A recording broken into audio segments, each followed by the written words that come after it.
Hello, beauties.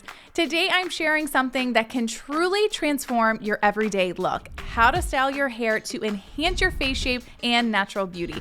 What can feel confusing and have you second guessing will end today. As a hairstylist of 18 years, I'll help you determine your head shape, your hairline, as well as your facial structure that will allow you to understand what hair part, styling products, tips, and tricks will work to create a hairstyle that elevates and enhances your hair like never before. Let's go. So I recently did a video that briefly touched on head shape, and you guys loved that segment and asked for more on it. So ask and you shall receive. To recap, because it can be a little confusing, your head shape, the top of your head, is known as your cranial top. This refers to the height and shape at the top of your skull, and cranial tops are either high or low. A high cranial top is when the visual distance of your hairline in the top of your head, so your crown, is long. This distance is typically longer than the distance of your top third, which is the distance between your hairline down to right in between your brows. I dive into facial proportions more in my previous video, and I highly recommend that you watch that if you haven't already. I'll link it below. It will help you understand the points that I'm making in this video a bit more. So when your cranial top is high, it creates a long visual length through the top of your head. Celebrity examples of high cranial tops are Jennifer Aniston, Kendall Jenner, and Laura Dern. As you can see in these photos, they clearly have distinct length through their part line. High cranial tops create the look of volume in the hair because of the height and shape of the head. A low cranial top is when your part line is shorter in length and it creates a more flat appearance in the top of your head. Celebrity examples of low cranial tops are Meghan Markle, Olivia Cooke, and Kerry Washington. These women have less visible length within their part line and less height through the top of their head. Rather than curving or rounding up, it's definitely more flat looking. And here you can see the difference comparing high cranial tops versus low cranial tops. High cranial tops, I suppose, are what is the more desired look, but this is not to say that low cranial tops look bad. It all comes down to how you choose to style your hair and paying attention to your facial proportions, as well as what it is that you want to minimize or enhance. So now that you understand high and low cranial tops, you'll want to next consider your face shape and facial structure. This is important because it allows you to figure out what works for you over what works for someone else. The rules of avoid this if you have that are not a one size fits all. So we're gonna start with high cranial tops and go over styling options that enhance or minimize things within your face and hairstyle. And don't worry, I will also be going over low cranial tops as well. And later in the video, I will be breaking down easy and simple ways to create the perfect hairstyle for you at home on your own. Laura Dern, as previously mentioned, has a high cranial top, and she has quite a bit of length to her face. I would consider her an oblong shape. Her entire body actually is quite lengthy. She is 5'10" according to Google, and she has a long, slender look, lots of straight lines, so to speak. If you share a similar face shape and proportions to Laura Dern, the rules would typically advise that you avoid a middle part. With your face being longer in length, one would say that you don't need to enhance or add to the length that you naturally have. Majority of her facial length is in her top and middle third. However, she has a widow's peak, which comes into play as to why a middle part can work for her, along with how she chooses to style her hair, which this will apply to you as well if you share similar features as she does. So because of her widow's peak, this automatically parts her hair at the shortest point in her forehead, making it appear shorter than it actually is. But because of the natural length to her face, as well as that high cranial top, she still though keeps balance within her face. You don't look at her and think that she has a short forehead. A middle part does, however, I think enhance the narrowness she naturally has within her face, which is again one of the rules that apply to her face shape. But as you can see in these photos, choosing to wear her hair with texture, soft waves, or even tucking adds to the illusion of more width. This creates balance, which is always the ideal goal when it comes to styling your hair. A side part shows off the highest point in your forehead if you are like Laura Dern, if you have similar features to her, which one may consider to be a no-no, but it also allows for more of your face to be seen and gives the illusion of more width through your narrow shape. The biggest thing that I noticed with her when searching for photos is that she most often wears her hair with a deep side or off-center part, usually worn with some sort of waves. I think that this works best for her over wearing her hair straight. With her long, slender body and natural length in her face, her hair worn with the waves really balances her features best. The angles that a side part creates along with the waves complement the long, straight lines of her body and face.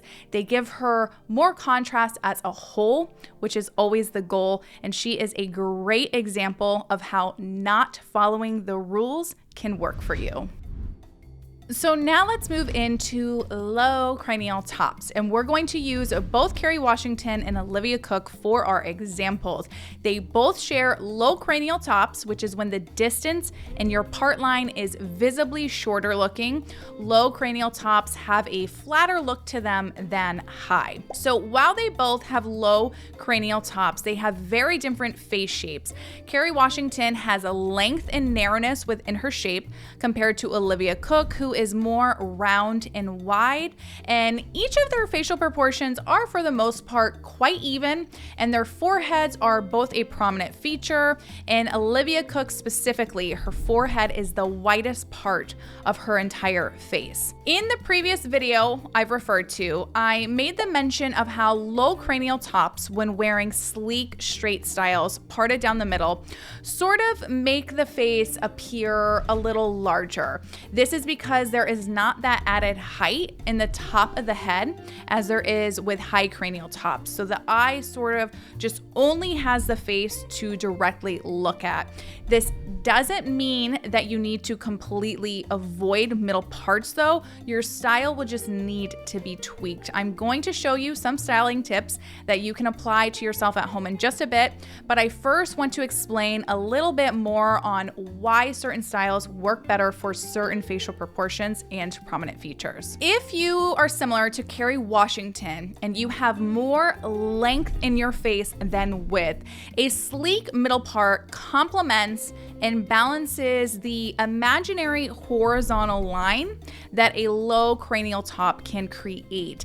This type of horizontal line is more visible in shapes like Olivia Cooke because you have more width than length through your shape. It's almost like having parallel lines over perpendicular. Hopefully this is making sense to you guys. With a low cranial top, one may automatically think that a side part is the immediate answer, and it can be, but this is where your prominent features come into play for choosing styles. So Olivia Cooke naturally has the most width through her forehead, and her face naturally curves in a little at her jaw.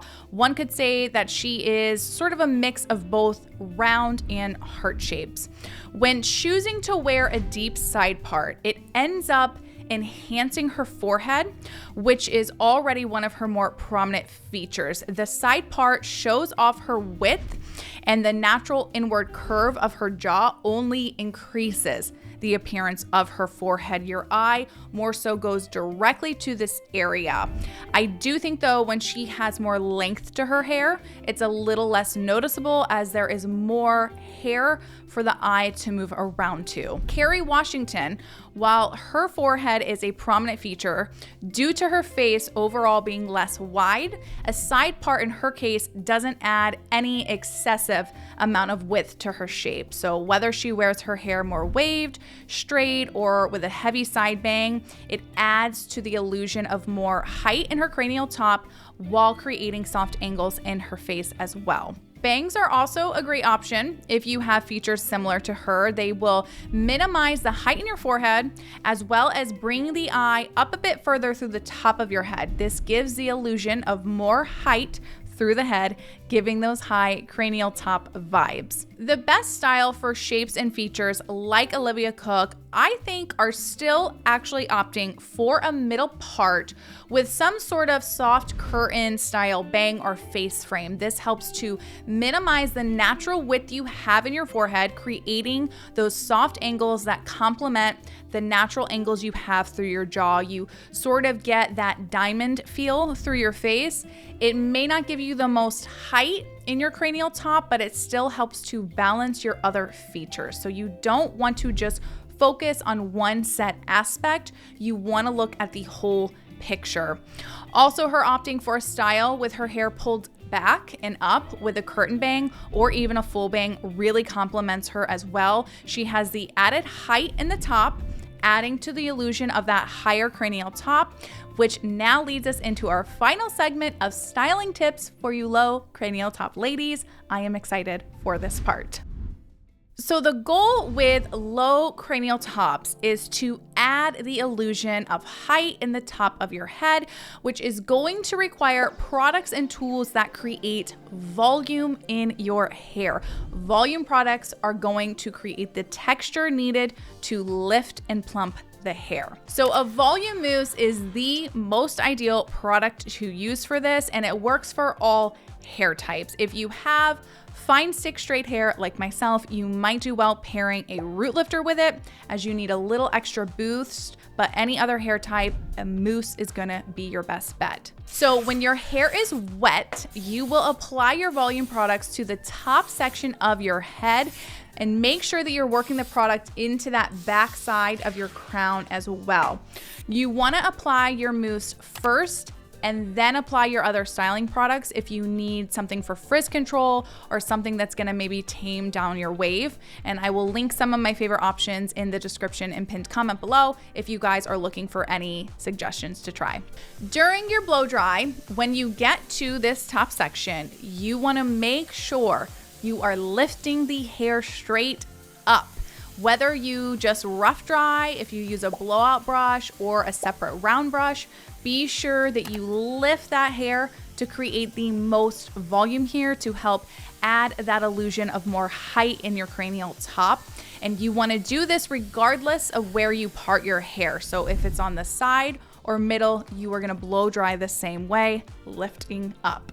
After your hair is dry, I like to break out a hot tool I can't live without, which is the volume.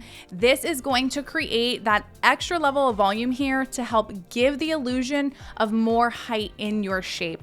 Paired with your volume products, this is going to create and hold your volume in your hair much longer than teasing alone would, and it's much less stressful on the hair. You don't have to take massive precaution brushing out your hair post use like you do with teasing to be sure you're not breaking up your hair.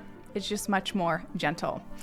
You're gonna use this in your top sections by simply closing it onto your hair in sections, similar to how you hold a flat iron, but you're not gliding it through your whole hair. And the only concern with this tool is that you wanna be sure that you leave enough of your hair on your top section where you part it to cover the texture created by a volume. You don't want the texture to be visible. When I first started using this tool years ago, it did take me a couple of times to figure out exactly how high up I could bring it along my part line, but once I got it down, I just have found it to be one of the easiest ways to create volume and added height in the hair. Here you can see a side-by-side comparison of me using it to create that added boost of volume and height within my hair. You can apply as little or as much volume as you want to your own hair. It's very easy to use, very customizable. And a bonus tip for adding the illusion of a high cranial top: if you are posing for photos, simply angle your head down just ever so slightly. This paired with your volume products and hot tool will have everyone fooled into thinking you have that high cranial top. I so hope that you all enjoyed this week's video. Be sure to leave a heart emoji in the comments if you did, and let me know if you would like to see more videos on this topic. In the meantime, I will leave you with this video right here to find out what type of curls work best for your face shape. Thanks for watching, and I'll see you in the next one. Bye.